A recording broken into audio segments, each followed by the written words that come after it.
오늘은 어떤 말씀을 드릴 거냐면 우리가 늘 겪는 일이에요. 방학이 시작되면 우리가 일단 다짐을 하고 일단 버닝합니다. 화르르.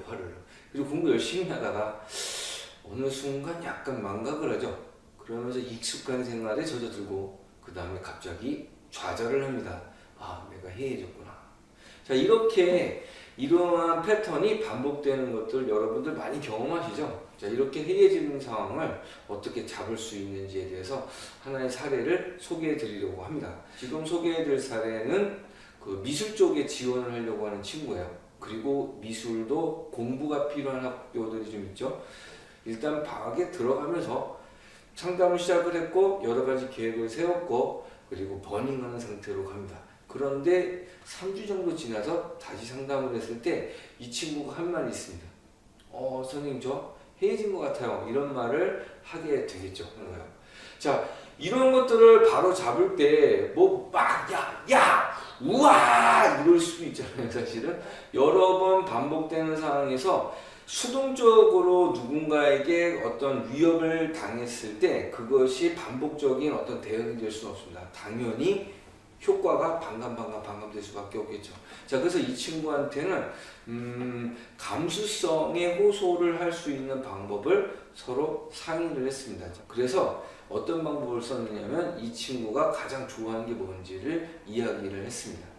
자, 이렇게 스스로 가장 좋아하는 것을 못하게 하는 방법은 누구나 다 사용을 할 수 있어요. 그런데 여기에는 두 가지 문제점이 있습니다. 첫 번째, 자기한테 이것이 얼마만큼의 가치가 있는지에 대한 가치를 못합니다. 그리고 그거를 느끼지 못하는 상황에서 자기한테 부과를 하는 거기 때문에 이 효과가 반감될 수밖에 없을 거라고 생각을 합니다.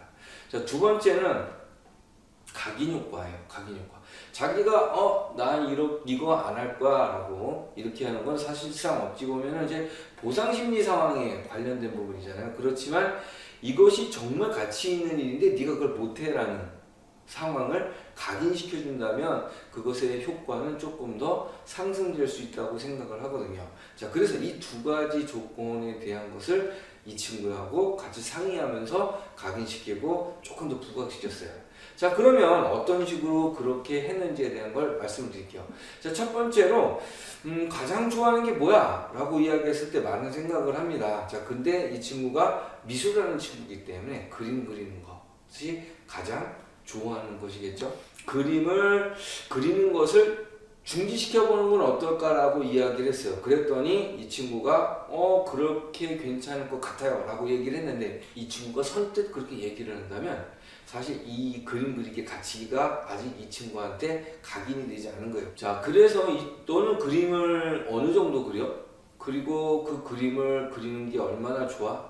라는 것들을 물어보면서 그 그림 그리는 거에 대한 의미를 조금씩 부각을 시켜줬어요. 그 다음에 이 친구하고 그림을 못 그리는 그 시기를 협상을 합니다. 1주, 2주, 3주. 3주 정도 이야기가 나왔을 때 상당히 머뭇거리기 시작을 했어요. 자, 그러면 이 정도가 되면 이 친구에게 그림 그린다는 것의 의미가 자기 자신한테 어떤 의미인지 상당히 높은 가치로서 각인이 되기 시작한다고 볼 수 있는 겁니다. 자, 그래서 2주 정도 타협을 보게 돼서 2주 정도 그림을 그리지 못하는 자기의 징벌적인 요소를 하나 만든 거예요. 이번에는 두 번째예요. 두 번째. 자, 두 번째는 이 친구가 그것이 징벌적인 요소로서 자기한테 얼마만한 데미지를 주고 있느냐라는 부분에 대해서 각인 효과를 주어야 되겠죠? 자기가 미래에 해야 될 일을 자기가 중지시키는 거잖아요. 상당히 큰 징벌을 내리는 거란 말이에요. 그렇죠? 그리고 그거를 했다는 것 자체가 이 친구가 상당히 의지적인 거고 엄청나게 단호한 결정을 내린 거잖아요. 그것을 충분히 믿을 수 있도록 이 친구가 충분히 이야기를 나눕니다. 자, 그러면 제가 볼 때 이 친구가 일단 감수성이 상당히 좋은 친구이기 때문에 그러한 부분이 감수성이 충분히 호소를 할 수 있는 상태까지 온 것 같아요.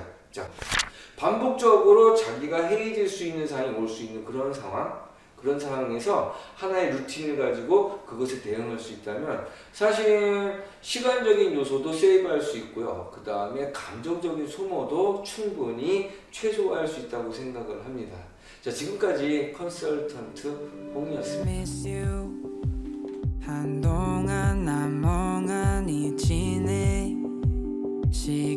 시간은 바쁜 듯이 흘러